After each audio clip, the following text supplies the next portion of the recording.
One of Wall Street's biggest Ponzi schemes, and it is growing. Bernard Madoff's alleged $50 billion swindle, and we're just learning the full extent of the fraud around the world. Banks have been lining up this week to reveal billions in potential losses. The BBC's Robert Peston takes a look.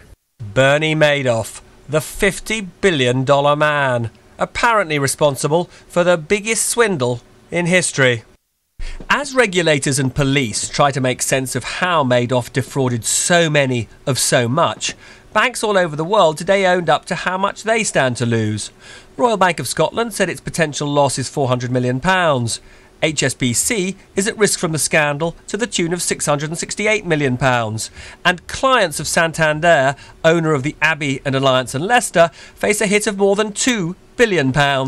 Proprietary trading. In an example of what New Yorkers would call magnificent chutzpah, Madoff himself last year claimed that his kind of fraud wasn't possible. It's impossible for you to go for a violation to go undetected, certainly not for a considerable period of time. Bernie Madoff has apparently confessed to running what's known as a Ponzi fraud, named after the legendary Italian-American fraudster Charles Ponzi. In a Ponzi scheme, investors are persuaded to hand over cash by the promise of high returns.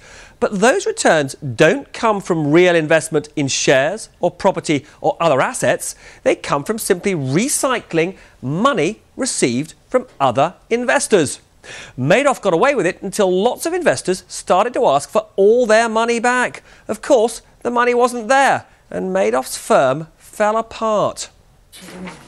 And it's not just faceless institutions that have been hurt.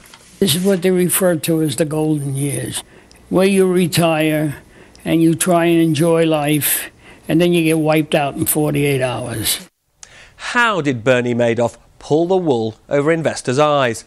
Well, it seems that when his sophisticated clients, like hedge funds, wanted to check that their money was all there, Madoff would move assets from the accounts of more trusting, wealthy individuals into those of the professional investors, and would then move the money back after the audit.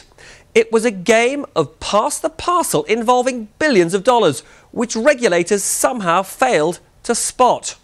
It's particularly grim on Wall Street.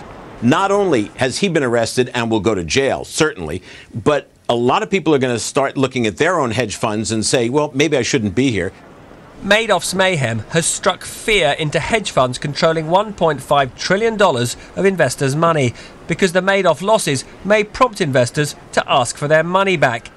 And if hedge funds are then forced to cash in their investments, that would drive down the price of shares, property and other assets, which in turn would damage the retirement wealth of millions and millions of ordinary savers. Robert Peston, BBC News.